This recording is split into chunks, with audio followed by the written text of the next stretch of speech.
চলছে মাঘ মাস। বাংলা ক্যালেন্ডার বা পঞ্জিকার দশমী মাস অত্যন্ত গুরুত্বপূর্ণ। এই মাসের অমাবস্যাকে বলা হয় মৌনী অমাবস্যা। অত্যন্ত গুরুত্বপূর্ণ এই তিথি।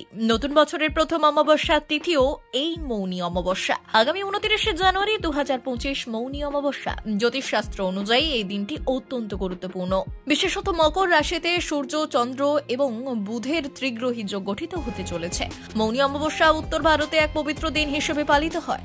এই দিনে ভগবান বিষ্ণুর বিশেষ পুজো করা হয়। জ্যোতিষশাস্ত্র বলে নির্দিষ্ট নিয়ম মেনে এই দিনে পুজো করলে জীবনে সুখ, সমৃদ্ধি এবং মোক্ষ লাভ সম্ভব। মাঘ মাসের অমাবস্যা তিথিতে মৌনী অমাবস্যার উপবাস পালিত হয়। এই জন্য একে মাঘী অমাবস্যাও বলা হয়। এবছর এই তিথি 29 জানুয়ারি পড়ছে। এই দিনে কুম্ভ মেলায় দ্বিতীয় অমৃত স্নান অনুষ্ঠিত হবে, তাই দিনটির মাহাত্ম্য অসীম। এই দিনে পূর্বপুরুষদের উদ্দেশ্যে জল উৎসর্গের পাশাপাশি পবিত্র স্নান এবং দানও করা হয়। কিন্তু এই মৌনী অমাবস্যার তিথি কাল সর্পদোষের পুজোর জন্য খুব শুভ বলে বিবেচিত হয়, তাই অবশ্যই এই দিনটি পালন করুন শুদ্ধভাবে। এবছর প্রয়াগরাজে পালিত হচ্ছে মহাকুম্ভ, ফলে মৌনী অমাবস্যার তাৎপর্য বেড়ে গিয়েছে অনেকটাই।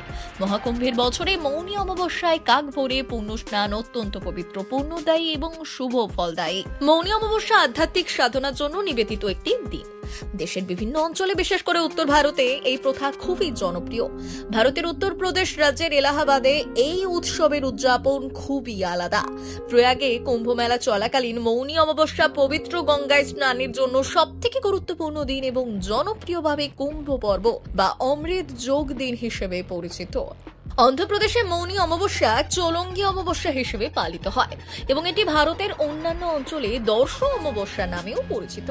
মৌনী অমাবস্যা তাই জ্ঞান, সুখ এবং সম্পদ অর্জনের দিন। জানেন শুভ মুহূর্ত কখন? এবছর মৌনী অমাবস্যা পড়েছে 28 এবং 29 জানুয়ারি। 28 জানুয়ারি মঙ্গলবার সন্ধ্যে 7:35 শুরু হচ্ছে অমাবস্যা। এই তিথি থাকবে 29 জানুয়ারি বুধবার সন্ধ্যে 6:05 পর্যন্ত। সূর্যোদয় তিথি অনুসারে মৌনী অমাবস্যা পালিত হবে 29 জানুয়ারি। তবে অমাবস্যা যেহেতু মূলত নিশিকালীন ব্রত, তাই 28 জানুয়ারিও পালন করতে পারেন রীতিনীতি। এই তিথিতে কাক ভরে স্নান, দান ধ্যান, মৌনব্রত পালন করে নীরবে ঈশ্বরের নাম গ্রহণ ও পিতৃতর্পণ করা অত্যন্ত শুভ বলে মনে করা হয়। চিরাচরিত রীতিনীতি পালন করলে জন্মদোষ থেকে মুক্তি পাওয়া যায় বলে প্রচলিত বিশ্বাস। এই বিশেষ দিনে সাধারণত স্নানের আচার শেষ করে ভক্তরা ধ্যানে বসেন। ধ্যান হলো এমন একটি অনুশীলন যা মনোনিবেশ করতে এবং অভ্যন্তরীণ শান্তি অর্জন করতে সহায়তা করে। মৌনী অমাবস্যা দিনে যে কোনো অন্যায় কাজ পরিহার করতে হয়। কিছু ভক্ত মৌনী অমাবস্যার দিনে সম্পূর্ণ মৌনা বা নীরবতা পালন করেন। তারা সারাদিন কথা বলা থেকে বিরত থাকে এবং কেবল নিজের সাথে একত্বের অবস্থা অর্জনের জন্য ধ্যান করে। এই প্রথা মৌনা ব্রত নামে পরিচিত। যদি একজন ব্যক্তি পুরোদিন মৌনা ব্রত পালন করতে পারে, তবে তাকে পুজোর অনুষ্ঠান শেষ না করা পর্যন্ত নীরবতা বজায় রাখতে হবে। মৌনী অমাবস্যার দিনে হাজার হাজার হিন্দু ভক্ত কল্পবাসী সহ প্রয়াগের সঙ্গমে পবিত্র ডুব দেন এবং বাকি দিন ধ্যানে কাটান। মৌনী অমাবস্যায় কালো তিল সংক্রান্ত কিছু জ্যোতিষ আচার রয়েছে। মনে করা হয় এই আচার পালনে মুক্তি পাওয়া যায় শনির কুদৃষ্টি থেকে, বলছেন জ্যোতিষ বিশেষজ্ঞরা। আরো বিস্তারিতভাবে বললে এই অমাবস্যা অত্যন্ত গুরুত্বপূর্ণ বিশেষ কিছু মানুষের জন্য।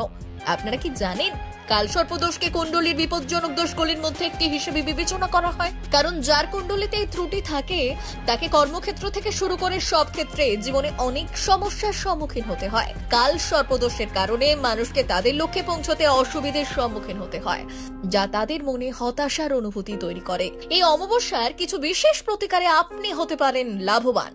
যদি আপনি কাল সর্পদোষ থেকে মুক্তি পেতে চান, তাহলে মৌনী অমাবস্যার দিন রূপোর তৈরি সর্পের পুজো করুন এবং পুজোর পর সাদা ফুল দিয়ে প্রবাহিত নদীতে এই সর্পের রূপগুলি প্রবাহিত করুন।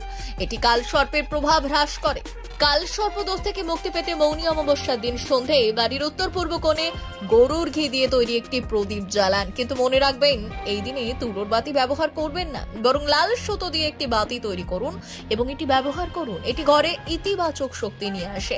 এছাড়াও মৌনী অমাবস্যার দিনে নদীতে স্নানের গুরুত্ব রয়েছে। এমন পরিস্থিতিতে কাল সর্পদোষ থেকে মুক্তি পেতে মৌনী অমাবস্যার দিনে একটি পবিত্র নদীতে স্নান করুন এবং যথাযথভাবে ভগবান শিবের পুজো করুন। পুজোর পর শিব তাণ্ডব স্তোত্র পাঠ করুন। বিশ্বাস অনুসারে ঘরে সুখ, সমৃদ্ধি এবং অর্থনৈতিক অগ্রগতি পেতে মৌনী অমাবস্যার দিনে 1008 বার মহামৃত্যুঞ্জয় মন্ত্র জপ করুন। এর সঙ্গে পঞ্চামৃত দিয়ে ভগবান শিবকে অভিষেক করুন। আমরা অনেকেই মানি শনির রোষে জীবনে দেখা দেয় অর্থ সংকট। অর্থনাশে সংসারে দেখা দেয় দৈন্য।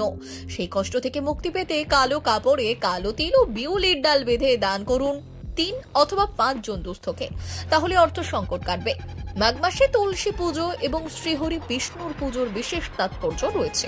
এমন পরিস্থিতিতে মৌনী অমাবস্যার দিন সন্ধ্যায় তুলসী গাছের কাছে একটি ঘিয়ের প্রদীপ জ্বালান এবং তুলসী গাছের 108 বার প্রদক্ষিণ করুন। এই সমাধানের মাধ্যমে একজন ব্যক্তি সমস্ত ঝামেলা থেকে মুক্তি পাবে। এছাড়াও জ্যোতিষশাস্ত্র অনুযায়ী এই তিথিটি অত্যন্ত গুরুত্বপূর্ণ, কারণ এখনো চলছে কুম্ভ স্নান। কুম্ভ মেলা চলবে শিবরাত্রি পর্যন্ত। মকর রাশিতে সূর্য, চন্দ্র এবং বুধের তিগ্রহী যোগ গঠিত হয়েছিল, যা অত্যন্ত শুভ ফলদায়ী হয়েছিল। জ্যোতিষশাস্ত্রবিদদের মতে আগামী মৌনী অমাবস্যায় দেবগুরু বৃহস্পতির নবম দৃষ্টি থেকে নবপঞ্চম যোগ গঠিত হবে। এর ফলে ভালো প্রভাব ভোগ করবেন বেশ কিছু মানুষ। ব্যুরো রিপোর্ট, ভুবন রাম সংবাদ।